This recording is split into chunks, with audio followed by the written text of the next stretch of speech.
하나님의 말씀은 사도행전 2장 1절로 13절까지 읽겠습니다.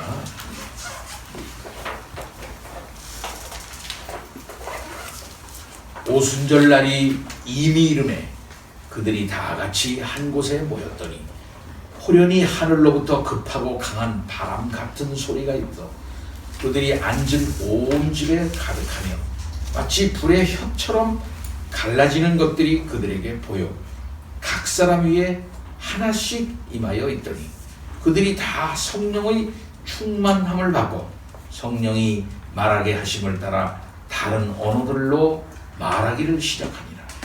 그때 경건한 유대인들이 천하 각국으로부터 와서 예루살렘에 머물러 있더니 이 소리가 나매 큰 무리가 모여 각각 자기의 방언으로 제자들이 말하는 것을 듣고 소동하여 다 놀라 신기하게 여겨 이르되 보라 이 말하는 사람들이 다 갈릴리 사람이 아니냐. 우리가 우리 각 사람이 난 곳 방언으로 듣게 되는 것이 어찌 됨이냐. 우리는 바데인과 메데인과 엘람인과 또 메소포타미아 유다와 갑바도기아 본도와 아시아 부르기아와 밤빌리아 애굽과 및 구레네에 가까운 리비아 여러 지방에 사는 사람들과 로마로부터 온 나그네 곧 유대인과 유대교에 들어온 사람들과 그레데인과 아라비아인들이라. 우리가 다 우리의 각 언어로 하나님의 큰 일을 말함을 듣는도다 하고 다 놀라며 당황하여 서로 이르되 이 어찌된 일이냐 하며 또 어떤 이들은 조롱하며 이르기를 그들이 세술에 취하였다 하더라. 아멘.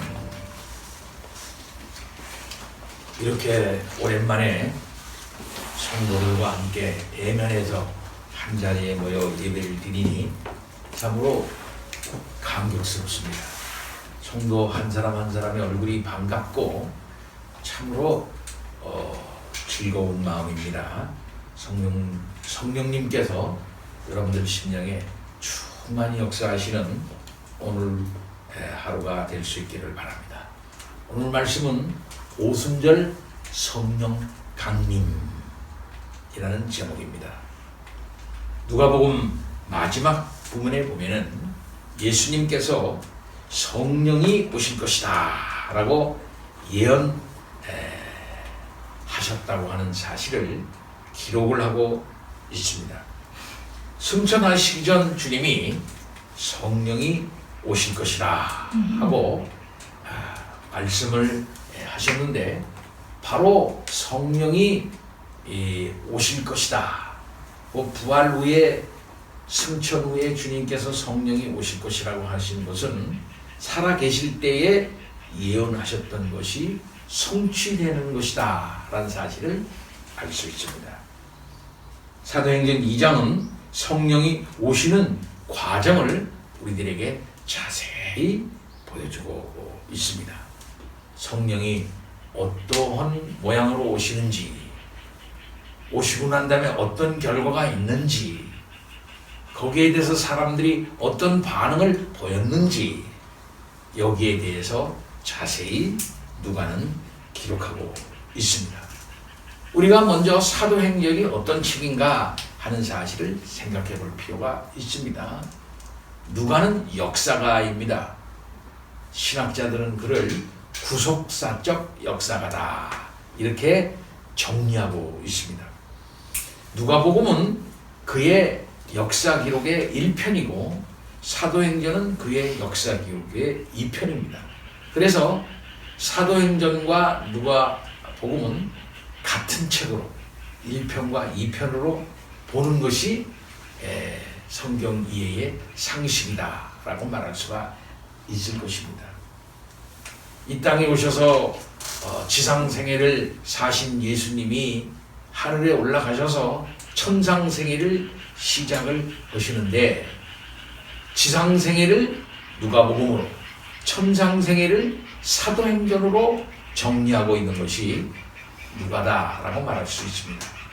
이 세상에서는 지상생에서는 직접 이 세상 가운데서 이제 역사하셨습니다. 그리고 천상에 올라가서는 사도들을 통해서 우리 주님이 역사하셨던 것을 볼 수 있습니다. 복음서에서 이 지상상에서는 팔레스타인 지방, 이스라엘 경내 그 지방에서 한정적으로 역사하셨습니다. 하시는 일도 그렇게 많지 않았습니다. 시간도 한 3년 정도 공생애를 하셨습니다. 그러나 천상생애를 하시고서부터는 많은 사람을 통해서 많은 지역으로, 어쩌면 주님이 이 땅의 마지막 날 내려오신 그때까지 영원토록 천상생애가 이어지게 되는 것이다 라고 말할 수가 있겠습니다. 그런 면에서는 더 광범위하게, 더 능력있게, 더 활발하게 지상생애보다도 천상생애가 더 역동적이다 라고 하는 사실을 우리는 알 수 있는 것입니다. 오순절 성령 강림은 바로 이러한 일을 하는 그 시발점이다 라고 말할 수가 있을 것입니다. 사도단 12명을 이제 다 정비를 하고 한 곳에 모여서 주님이 약속하신 성령 오심을 기다렸는데, 바로 거기에 약속하신 성령이 오순절날 강림하신 것입니다. 바로 이 강림한 사건, 이 사건은 놀라운 구속 역사에 있어서 아주 중요한 사건이며 잘 이해해야 할 사건이다 라고 말할 수가 있겠습니다. 먼저 어느 때 임하셨습니까? 오순절날 임했습니다. 오순절은 펜테코스테라고 하는 그런 말인데요. 6월절로부터 50일째 되는 날입니다. 77절이라고도 하죠. 보리추수의 처음 것을 바치는 그런 날입니다. 맥추의 초실절이라고도 그렇게 얘기를 하는 절기이죠. 오순절은 첫 곡물을 하나님께 바침과 동시에 추수의 시작을 알리는 절기인 것입니다. 하나님께서 이 땅에 하나님의 아들을 보내서 영적 추수를 시작을 하십니다. 곧 하나님의 아들이 이 땅에 오시는 것은 심판과 구원의 역사를 하시는 그런 종말론적 사건이다 라고 우리가 늘 정리를 합니다. 그러니까 하나님의 아들이 이 땅에 와서 그저 심부름이나 하고 그저 허접쓰레기 같은 일을 하는 그런 정도가 아니죠. 하나님의 아들이 이 땅에 온다는 것은 하나님이 직접 도성인신에서 오는 사건이기 때문에 하나님의 뜻이 온전히 이루어지는 국면입니다. 그래서 이 땅 위에서는 심판의 역사가 일어나고 구원의 역사가 일어나는 것이죠. 그래서 심판할 자를 심판하고 구원할 자를 구원하는 것입니다. 그래서 하나님의 뜻이 이루어지게 되는 거죠. 역사의 끝이라고 하는 것은 어디냐면 역사의 하나님의 경륜이 다 이루어질 때를 역사의 끝이라 이렇게 얘기하지 않습니까? 그러면 하나님의 아들이 이 땅에 왔다는 것은 하나님의 역사의 모든 일들을 다 이루시기 위해서 오시는 거니까 그것이 바로 곧 종말이 되는 것입니다. 곧 하나님의 아들 예수 그리스도가 이 땅에 오신 사건은 하나님의 역사적 영적 추수가 시작됐다라고 하는 것을 말하는 것이죠.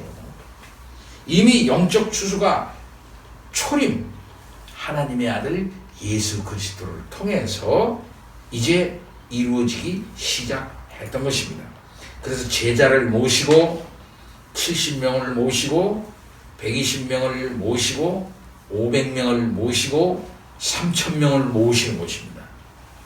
그리고 교회를 그들을 통해서 형성시키시고 그들을 전 세계에 파송해서 가는 곳마다 주의 백성들을 모으는 거예요. 곧 영적 추수가 시작됐다 하는 사실을 말해주는 것이죠. 이제 그 일을 보다도 역동적으로 실현하기 위해서 우리 주님은 하늘에 올라가셔서 천상생애에서 그 일을 총지휘하시는 것입니다. 바로 이러한 차원에서 생각해 볼 때 오순절은 마지막 날 종말에 있을 영적 추수를 그대로 예표하는 절기다, 이렇게 말할 수가 있겠습니다. 가나안에 들어가서 첫 번 추수한 것을 그 추수단을 가지고 하나님께 흔들어 바칩니다. 하나님 아버지, 이것이 가나안에 들어와서 한 추수의 첫 번 한 천열매입니다. 천열매를 하나님께 다 바치는 거예요. 그리고 그 천열매를 바치고 난 다음에 그 다음에 계속 추수가 시작되는 거예요. 추수의 시작을 하는 거예요. 계속. 마지막으로 하나님의 구속 역사의 첫 열매가 뭡니까? 구속 역사의 첫 열매, 곧 부활의 첫 열매이신 예수 그리스도가 이 땅에 벌써 실현된 거예요. 곧 그가 죽은 자 가운데서 살아났잖아요. 이 땅 위에서 그랬어요. 이 시공간 속에서 죽은 자들 가운데서 딱 일어나가지고 부활의 첫 열매가 됐어요. 그래서 구원은 바로 이런 거다.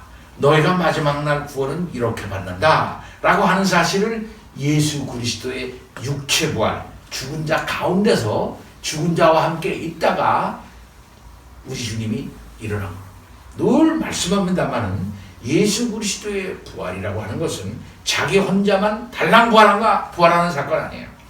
부활의 역사가 있기 때문에, 곧 일반 부활이 있기 때문에 예수님께서 일반 부활의 첫 번 사건으로 일어났다고 얘기하고 있잖아요.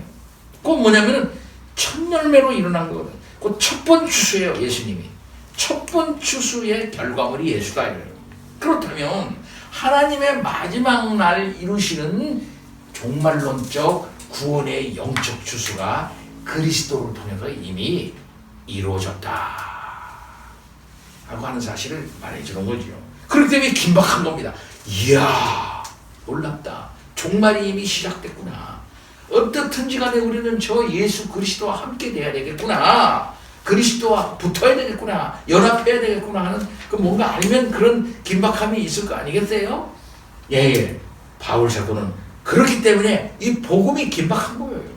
예수 믿어야 한다는 거지. 빨리 예수 그리스도와 연합돼야 된다는 거지요. 예. 그런 사건이 시작되어진 거죠. 곧 오순절 성령 강림은 그러한 예수 그리스도의 영적 추수에 동참할 백성들과 그 일에 나가서 일할 그 일꾼들을 하나로 딱 성령으로 묶고 그 영적 추수의 그 사역에 나갈 일꾼들을 이제 묶어내는 사건이다, 이렇게 말할 수가 있는 것입니다.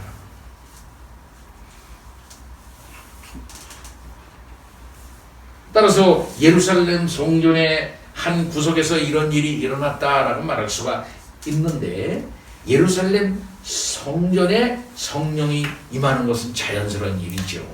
마가의 다락방이라 하고 말하는 사람들도 있겠습니다만은 많은 학자들은 마가의 다락방 아무리 넓어도 그렇게 다 120명이 다 모일 수가 없을 것이다.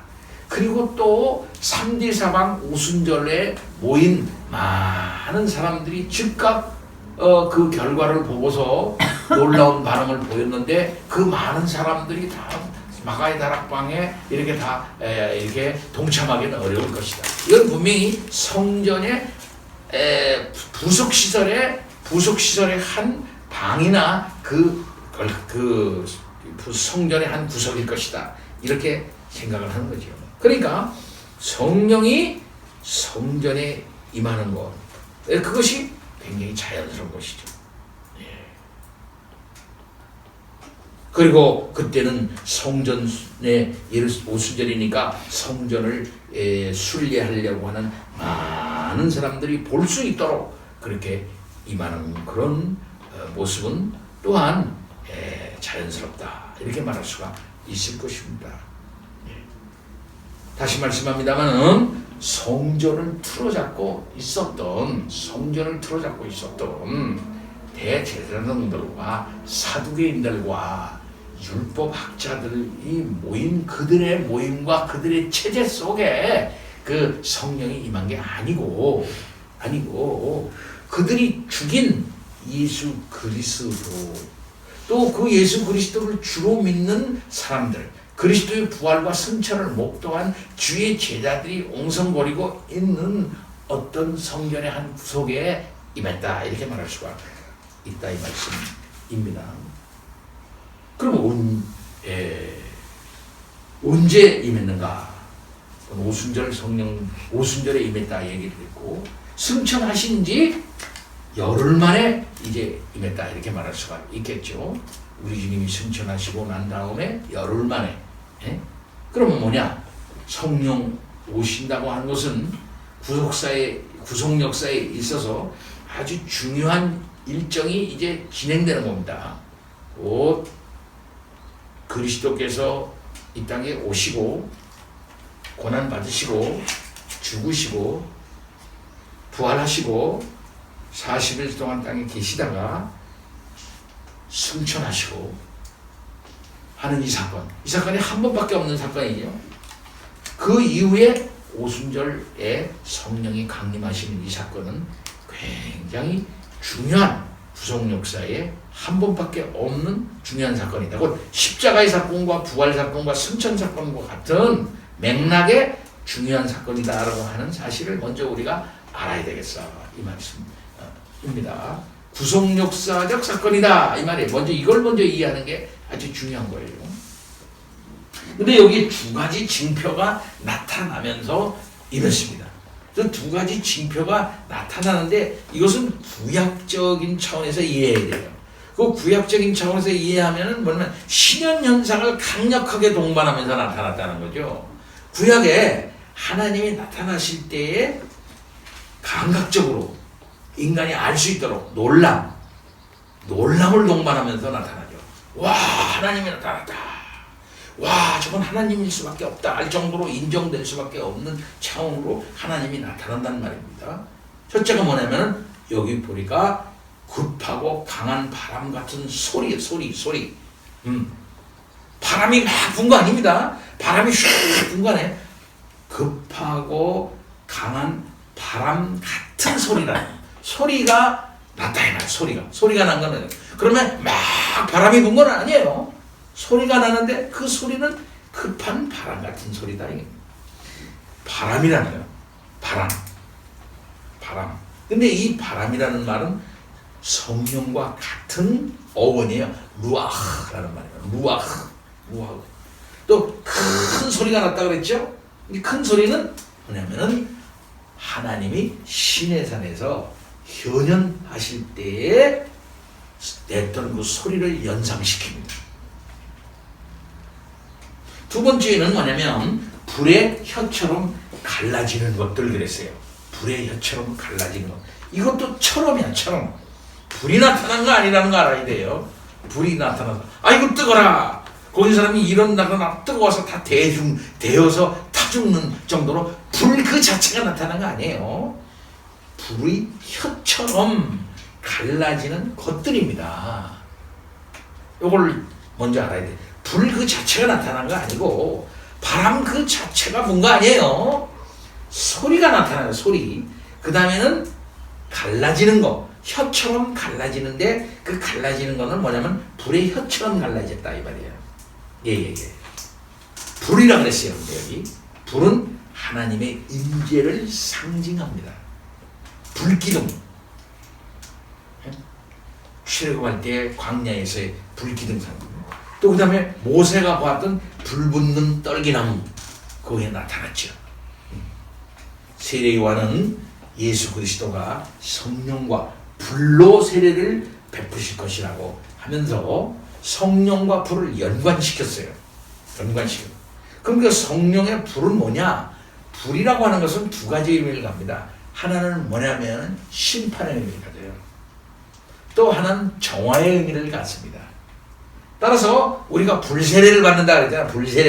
불세례를 받는다고 하는 것은 두 가지 의미를 항상 갖는 겁니다. 하나는 심판의 세례, 그 다음은 정화한다 하는 그런 의미를 갖게 되는 거예요. 우리는 그런 면에서는 뭡니까? 불세례를 이미 받은 자예요. 예수 그리스도께서 십자가에서 불세례를 받았어요. 십자가에 심판, 하나님의 아들로서 우리의 모든 죄를 지은, 이제 감당하는, 어깨를 지은 두 번째 아담으로서 하나님의 앞에 가가지고 첫 번째 아담의 죄, 모든 인류의 죄를 다 감당하시는 의미에 있어서의 심판의 세례를 우리 주님이 받으신 거예요. 그렇기 때문에 우리가 살아나는 것 아니겠습니까? 자, 이런 불의 혀처럼 갈라지는 것들이 각 사람에게 임했다. 한 장소에 임한 사람, 한 장소에 모여져 있는 모든 사람에게 다 똑같이 각자 개인에게 임했단 말이에요. 각자 개인 하나하나가 다 이렇게 해서 성령의 충만함을 입게 되었고, 각자 한 사람 한 사람이 그래서 모두 다 성령의 놀라운 역사로 말미암아 성령 충만함을 받았고, 동시에 이것은 성령 세례다라고 얘기합니다. 그러니까 두 가지가 한꺼번에 이루어진 거예요. 성령의 세례와 성령 충만이 동시에 이루어졌다, 이렇게 정리할 수가 있겠습니다. 그래서 두 가지 현상이 그 후에 일어났는데 다 성령의 충만함을 받았다. 다 거기 있는 사람이 다, 그 다음에 각자가 그 다음에 다른 언어들로 말하기를 시작을 했다. 구약성경에 보면은 하나님의 영을 받은 사람들이 예언을 한 일들이 종종 나타나고 있습니다. 예. 특히 여기서 언어라고 하는 말이잖아. 언어라고 하는 말. 이 언어라고 하는 단어가 3절에 불의 혀라고 그랬죠. 불의 혀. 혀는 의미, 그 글자가 같은 거예요. 같은. 그로사라고 하는 말로 글자가 똑같아요. 그로사. 단어가 똑같은 말이에요. 그러니까 여기 언어 유희가 있다는 것을 우리가 알 수가 있겠죠. 제자들이 성령 충만하여 여러 나라 말로 여러 민족에게 하나님의 복음을 전파할 수 있게끔 능력이 임했다. 일단 먼저 이렇게 정리할 수가 있겠습니다. 그들이 증인 노릇을 하려면 어떻게 해야 되겠어요? 예루살렘과 유대와 사마리아와 땅끝까지 가야 되잖아. 근데 그 나라는 다른 나라 말을 하는 나라들이에요. 그럼 어떻게 하겠어? 그 사람들한테 말을 하려면 말이 통해야 될 거 아니야. 말이 통해야 될 거 아니야. 통할 수 있도록 언어를 하나님께서 주시는 거예요. 근데 그들이 뭘 말했어요? 11절에 보면은 다른 거 한 게 아니라 하나님의 큰 일을 말함을 듣는다 그랬어요. 하나님의 큰 일을 말. 그럼 하나님의 큰 일이라는 게 뭐야? 하나님의 큰 일은 뭐냐면은 예수에 관한 일이죠. 곧 구원 사건이지요. 하나님께서 그리스도 예수를 보냈는데 그가 이 땅에 오셔서 죽으시고 부활하시고 하늘에 올라가셨다. 그가 그리스도다. 한마디 말해서 그가 메시아다. 그가 뭡니까? 구원주다. 그를 믿어야 구원이다. 다 회개하라. 요게 복음 아니에요? 요게 하나님의 큰 일이다. 하나님이 언어를 주셨는데 그때 그 당시에 언어를 주셨는데 다른 언어로 말하게 하셨는데 막 샬라대고 뭐 이상한 소리 하고 뭐 쓸데없는 소리 하게 하는 게 아니라 하나님의 큰 일을 말할 수 있게 하셨다는 거죠. 그러니까 그들이 말문이 터져가지고서 말하게 했던 것은 하나님의 복음이다 이렇게 말할 수 있고, 1장 8절에 그들에게 사명을 주시죠. 성령이 임하시면 너희가 권능을 받고, 그래서 권능을 받은 결과가 이거라는 거예요. 권능을 받고 가서 그러면 그 다음에 뭔 일을 하느냐? 말하라 말이야. 증인 노릇을 하여야 하리라 그랬단 말입니다. 그럼 증인 노릇은 뭐냐 하면은 말로 하나님의 큰 일을 얘기하는 거예요. 그것을 할 수 있는 권능을 여기에서 주시는 것입니다. 그러니까 이 형상은 성령이 임하시면 권능을 받고 증인이 될 것이라는 주님의 말씀이 실현됐다 하는 사실을 보증해주고 있는 사건이다 이렇게 말할 수가 있는 것입니다. 예. 우리 주님 하늘에 올라가셨어요. 사명 줬습니다. 땅끝까지 이르는 증인이 되리라. 그럼 땅끝에 이 땅에 있는 사람들은 뭘 어떻게 하라는 얘기입니까? 우리가 어떻게 증인 노릇을 해요? 증인 노릇을 할 수 있는 권능을 주겠다는 거예요. 그 권능이 임한 거예요. 그것은 뭡니까? 선포할 수 있는 툴, 권능, 그 언어적인 어떤 그걸 해결해 주시는 것입니다. 거기에 능력까지 임한 것입니다. 말하면 믿고 그 말하면 사람들이 긍정적으로 반응하고 어떤 식으로든지 이렇게 마음에 영향받을 수 있도록 하시는 것이다. 놀라운 것이다 말할 수 있습니다. 누가는 바로 모인 사람 모두에게 성령이 임했다고 하는 사실을 강조합니다. 1절에 보면 그들이 다 같이 한 곳에, 2절에 보면 그들은 앉은 온 집에 가득했다고 했어요. 3절에 보면 그들에게 보여 각 사람이 위에 하나씩 임하여 있다고 했어요. 4절에 보면 그들이 다 성령의 충만함을 받고 그랬습니다. 다 모두. 예. 구약 성경에는 성령이 특별한 사람들에게만 임하였어요. 어떤 특별한 일하는 사람, 제사장, 선지자, 왕, 이렇게 특별하게 그때그때 필요할 때 하나님께서 그 일을 감당하기 위해서 주셨어요. 그리고 그 성령이 또 있다가 또 없어져요. 거두어셔. 그래. 근데 여기 보면 모여있는 모든 사람이 성령께서 오셨다고 하는 사실을 모두 다 신약시대에는 그러니까 우리 주님이 하늘에 올라가셔가지고 내가 너에게 성령을 주겠다, 권능을 주겠다 이렇게 말씀하셨을 때는 모든 사람에게 성령께서 오셨다. 모든 사람. 이런 사실을 서로가 다 알아요. 저 사람도 성령 받았네. 저 사람도 성령 받았다. 강력하게 경험할 수 있도록 성령이 그들에게 임했던 거예요. 그러면 그 사람들의 반응은 뭐냐? 사람들의 반응. 그 사람들의 반응이 5절서부터 13절까지 나옵니다. 5절에 보면은 어떤 사람들이 있었어요. 반응한 사람들. 그때에 경건한 유대인들이 천하 각국으로부터 와서 예루살렘에 머물러 있더니 천하 각국으로부터 주위 각국이요. 천하 각국은 우리나라에서도 가고 그거 아니고요. 미국에서 그때 미국 없었죠. 미국에서도 오고 인디안도 오고 그게 아니라 천하 각국이라고 하는 표현은 그 당시 천하 각국은 지중해 그다음에 지중해 세계에서 지중해 세계에서 그래. 경건한 유대인이라는 것은 누구겠습니까? 아주 그 경건한 유대인들이 왔다 그랬으니까 온 사람들이 오순절을 지키는 유대인들이 온 거 아니야. 그러니까 절기를 잘 지키는 유대인이 경건한 유대인이야. 여기서는 문맥적으로. 그런 경건한 유대인들이 절기를 잘 지켜가지고 세계 각국으로부터 왔단 말입니다. 그 예루살렘에 머물러. 이것은 디아스포라들이죠. 디아스포라. 예.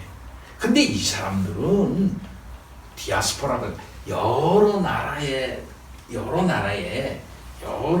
편만이 걸쳐 있었던 사람들이기 때문에 이미 뭡니까? 자기네 나라 말, 히브리 말을 잘 몰라. 잘 모르는 사람들이에요. 이 사람들은. 예. 그 중심이 여기 모인 중심 사람들이 경건한 유대인들이고 그 유대인교에 들어온 몇몇 정도 되는 사람들이에요. 여기 보니까 여기 10절 말씀 보면은 유대교에 들어온 사람들과 그랬잖아요. 유대교에 들어온 사람들과. 유대교에 들어온 사람들은 누구냐면 이방인 출신이야. 이방인 출신들이 유대교에 들어오려면 어떻게 합니까? 율법을 지켜야 되고 할례를 받아야 돼 당시에는. 그런 사람들이 있었어요. 그래서 유대교에 들어온 이방인들도 거기에 많이 있었단 말입니다. 예. 그 이 사람들이 큰 무리가 모였어요. 예. 이 소리가 나니까 이게 뭔 소리야 이거 큰 소리로 이 소리가 나고 그 다음에는 막 이게 뭐 무슨 소리를 막 하니까 큰 무리가 모여가지고 각각 자기의 방언으로 제자들이 말하는 것을 듣고 소동했어요. 막 소동을.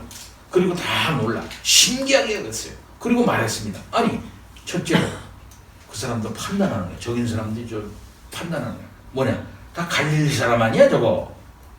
갈릴리 사람 아니냐? 갈릴리 사람이라는 것은 무슨 말이냐 하면은 지금 천한 사람들 아니냐 이 말이에요. 학문이 없는 사람들 아니냐 이 말이에요. 근데 뭐냐면은 여기서 갈릴리 사람이라고 하는 말은 문맥적 의미는 저 사람 외국어를 모르는 사람들인데 요즘 말하면 영어를 알고 프랑스 말도 알고 뭐 독일 말도 막 하고 막 그러고 그러면은 저 사람 배운 사람인가 보다 이러잖아요. 외국말을 많이 하면 배운 사람인 줄 알아 요즘에. 그렇죠? 유식한 사람이다 이렇게 생각하잖아. 이 말은 뭐냐면 여기서 저 갈릴리 사람 아니야 저 사람들 외국말 모르는 사람들일 텐데 공부를 안 해가지고 이 소리예요.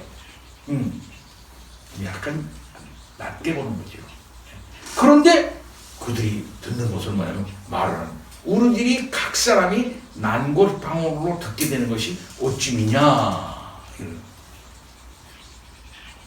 어떤 사람은 두 가지로 이렇게 얘기를 해요. 두 가지 견해가 있어요. 한 가지 얘기하는 거는 방언을 했는데 곧 다른 나라 말을 성령을 받아서 이게 각자 방언을 해. 각자 요 사람은 뭐 메데 말로, 요 사람은 엘람 말로, 요 사람은 메소피아타 말, 요 사람은 갑바도기아 본도 말 이게 서로 이렇게 각자 말로 해가지고 그 말을 듣는 거고 성령의 역사니까 그때 있으니까 똑같은 말을 했는데 듣기만 성령께서 자기네 말로 들었다.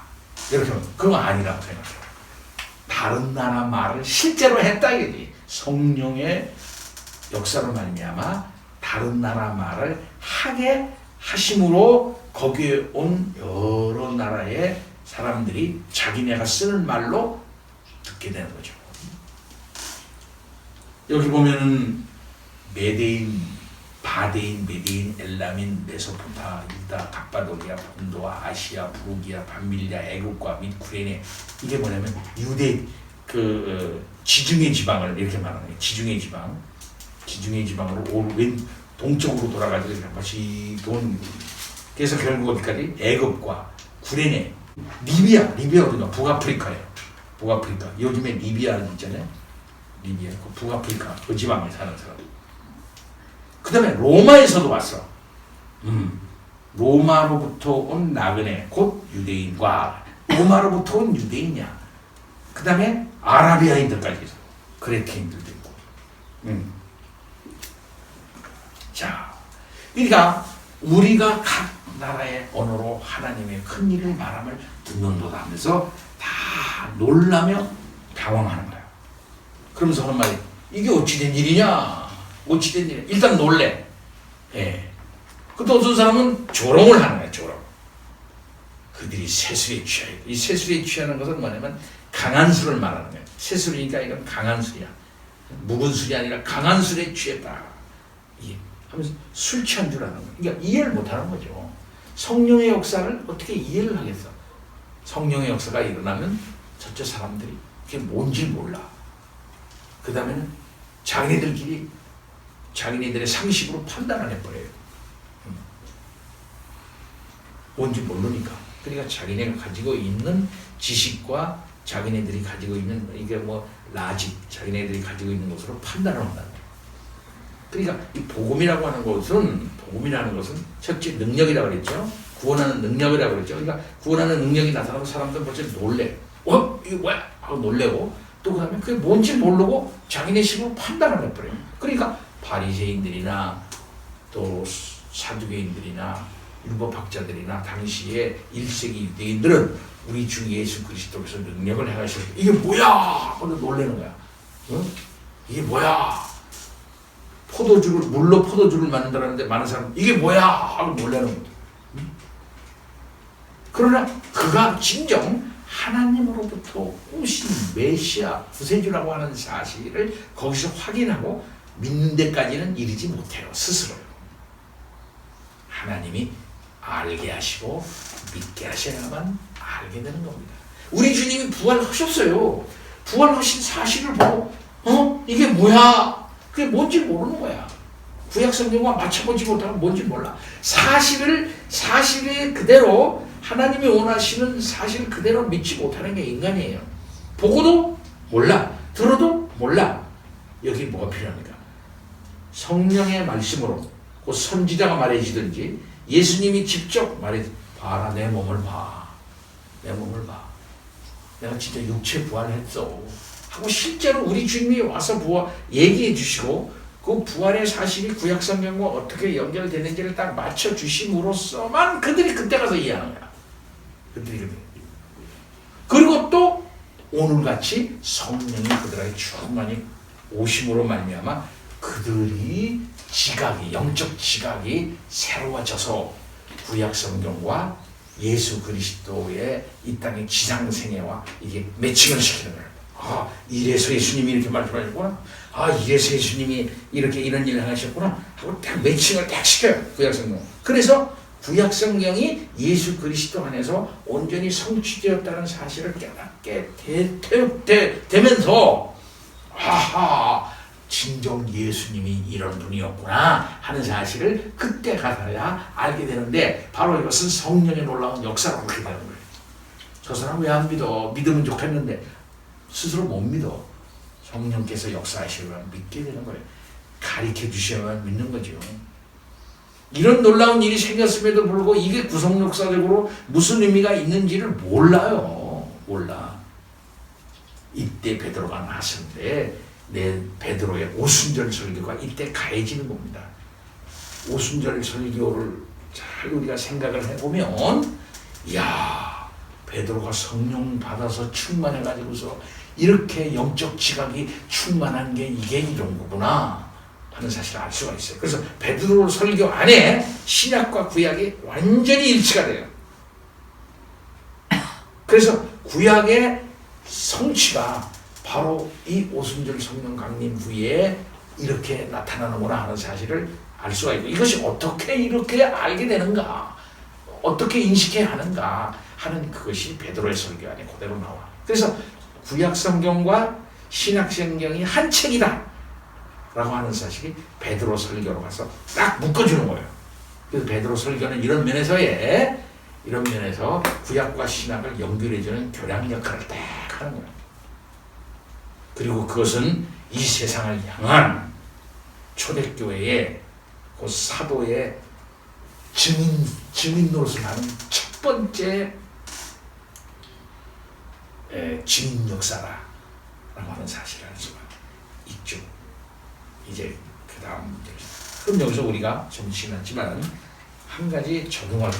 아니 그렇다면 생각해 오순절 성령 강림 때 이렇게 막 소리가 나고 말이야. 그 다음에 불의 혀같이 갈라지는 것들이 막 나타나고 나 보였는데 오늘날 성령 왜 그렇게 안 나타나나? 하나님이 그렇게 안 해요. 그때 그렇게 하신 것 뿐이야. 계속 그렇게 안 하셔. 하나님이 안 하셔. 그리고 그렇게 성령이 교회 안에 충만히 오셨어. 이미 초대교회 오셨어. 이미 오셨어요. 그러니까 오신 성령은 뭡니까? 가지 않으셔. 이미 오셨어요. 그때 충만케 하셨어요. 근데 성령이 오셨지만 충만하는 것은 좀 파동이 있어요. 쌓인 곡선이라는 곡선입니다. 정연파라고 해요. 쌓인 곡선이. 정연파 곡선. 이 곡선이 어떨 때는 쫙 올라갔다가 밑으로 쭉 내려가고 쭉 올라갔다가 내려가고 그런 것처럼 성령 충만은 그런 면이 있어요. 성령이 충만케 하셨다가 또 인간이 순종하고 또 뭐 이렇게 나쁘게 살고 그러면 또 이것이 성령 충만이 안 되고 또 그러나 우리가 회개하고 또 이렇게 성령에게 기도하고 또 뭐 하나님의 뜻과 겹치가 이렇게 성령의 역사가 있을 때도 쭉 나가고 이렇게 되는 거예요. 그러니까 우리는 다들 성령 충만하기를 기도해야 되고 성령 충만하기를 우리가 사모하고 성령 충만의 상태를 또 잘 유지하기 위해서 노력하고 이런 일들을 우리가 해야 돼요. 성령 충만이 뭐냐 하는 건 나중에 이제 또 이제 설명을 합니다. 그러니까 늘 이렇게 가시적으로 감각적으로 성령이 역사하는 것만은 아니다. 근데 많은 사람들이 성령 하면 바로 이런 가시적이고 감각적이고 초자연적인 역사를 동반하면 된다 한다면 이것은 뭐냐? 구약에 머무르려고 그러는 거예요. 아직 모르는 거죠. 이미 오신 성령님을 잘 이해하지 못하는 것이다. 예. 우리들은 성령에 대해서 민감해야 되고 성령님에 대해서 잘 알아야 되고 성령의 역사에 대해서 우리들은 잘 알아야 됩니다. 아무쪼록 이렇게 교회 안에 충만케 오신 성령, 또 그로 인해 가지고 그들이 증인 노릇을 할 수 있게 됐다는 사실을 깨달을 때 이 성령이 이제 공교회 속에 임하신 거예요.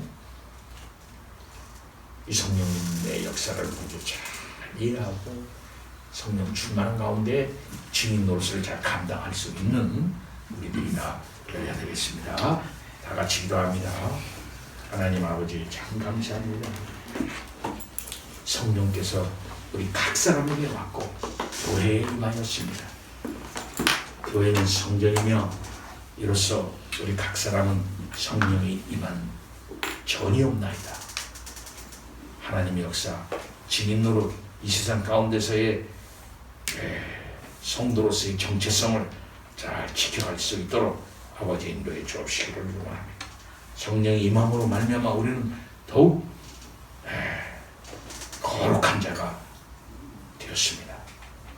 이로써 이 세상을 성도로서 예수 그리스도와 동행하면서 걸어나갈 수 있도록 인도하여 주옵소서. 고난 속에서도 참고 견디며 증인의 노릇을 잘 감당하는 우리들이 되게 하옵소서. 예수 그리스도 이름으로 기도하옵나이다. 아멘.